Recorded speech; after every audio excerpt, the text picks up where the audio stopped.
Hello, I'm in Santa Fe, New Mexico today with Patrick Singleton at the Hypnotherapy Academy of America. And we're talking to Patrick today. He's going to talk a little bit about NLP. And for those of you out there who don't know what that means, that's neuro-linguistic programming. And Patrick is one of the associate, in fact, he's probably the lead instructor here at the Academy. Also a master in NLP. He also teaches it. Has a couple of really great weeks of training.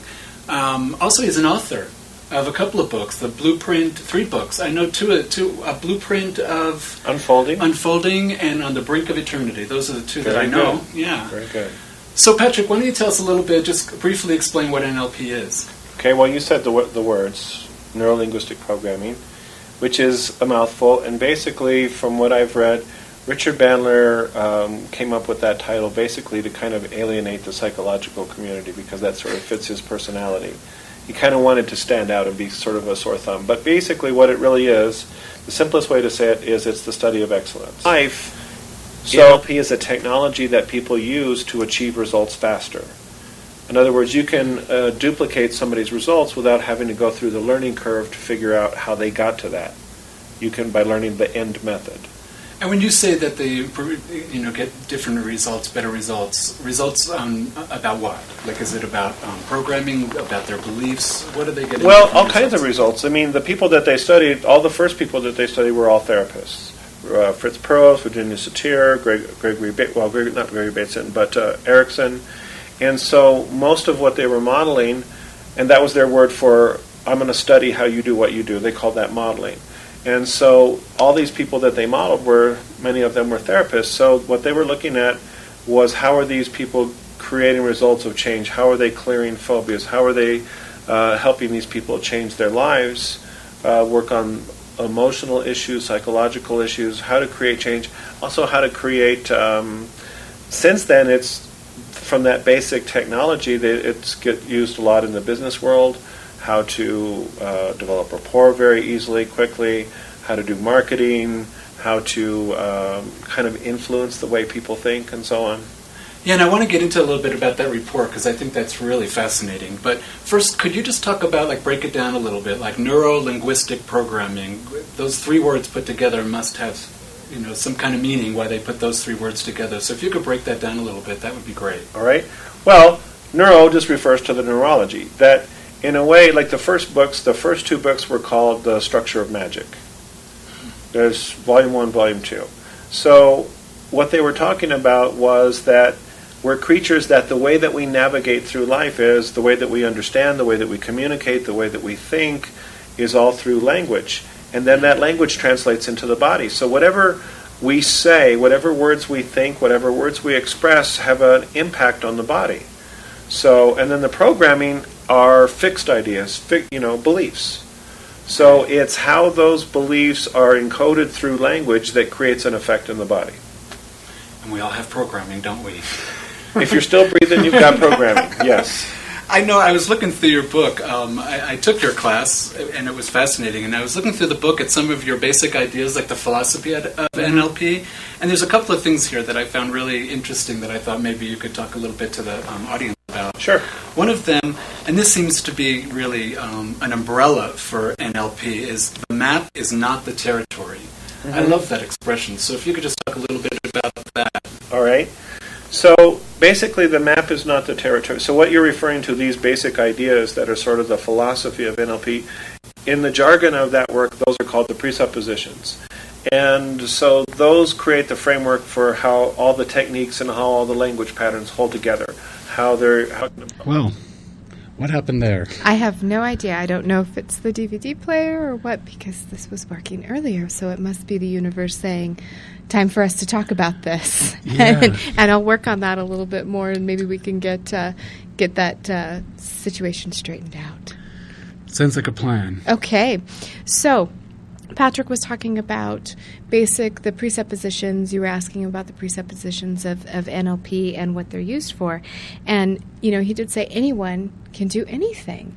And it goes back to what I was saying earlier in the show about the hardware versus the software. So our brains, everybody's got a brain. We all have them. I would hope. You think? We don't all maybe use our brain, but we all have one. We all have them, and it's just the programming that's in there. So anything that you can do, if I know exactly what you think and feel and how you, what you're telling yourself, how you're moving your body, then I can train myself to do it just like you do, or better, or in some way like that. That's the presupposition of NLP. So watching what somebody else is doing and watching how excellent they do what they do, and if we just mimic what they're doing, we get to be excellent as well. Is that? Yes, that's the presupposition. And in the work that we do, I've definitely seen that. There's a great story about someone who was doing this, and this practice is called modeling. And modeling is basically like you do exactly what we were just talking about. You study someone and understand exactly what they're doing to get the results that they're getting. Now, there's all kinds of different NLP and hypnotherapy methods for modeling where you can actually of course, using the power of your imagination, step into that person and receive information. I believe, some people believe that information that you're receiving is just your imagination. I happen to believe that you're receiving information from the noetogenic field, or from, some people call it the Akashic Records. There's all different kinds of, but that collective consciousness of, if that knowledge is out there, I can access it. It's available to all of us. It's available to all of us. So whether you believe that's imagination or you're really getting the information, I believe is irrelevant, because the results are what the results are. It's funny that you bring that up, because I had this job once, and I was kind of working, it was many years ago, and I was working in doing a lot of shipping for this company. And the person who was doing all the bookkeeping decided there was a big conflict, and they just left one afternoon. And so there was a lot of stuff that had to get done, and the woman who owned the company asked me to step up to the plate and do all this bookkeeping that had to happen. And I was like, yeah, right. First of all, I have no idea how to run this computer or this program. Second of all, I have no idea how to do bookkeeping. And my father's an accountant, so I got in front of the program, and I'm pretty computer savvy, so I was able to figure out the program. But when it came time to doing the bookkeeping, and I know this sounds so Santa Fe, but I kind of channeled my dad and just said, okay, Dad, you've got all the information I need right now to get this work done. I am totally open to receiving all of that. And almost instantly, and I don't know if it was just confidence or really what happened, like you said. Right. I don't know if I even believe it, but I knew how to do bookkeeping.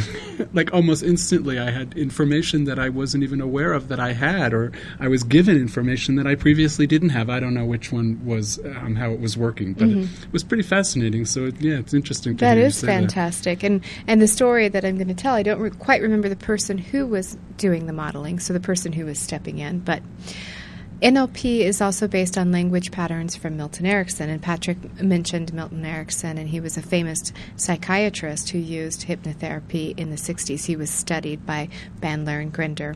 And Erickson was fascinating and had a wonderful mind because of the polio that he had as a child, and that he was paralyzed. He spent a lot of time in bed at different periods in his life, and because he was in his bedroom and couldn't interact with his large family, his mom would set up his bureau with the mirror so that he could look in the mirror and see all of the family members interacting in the living room.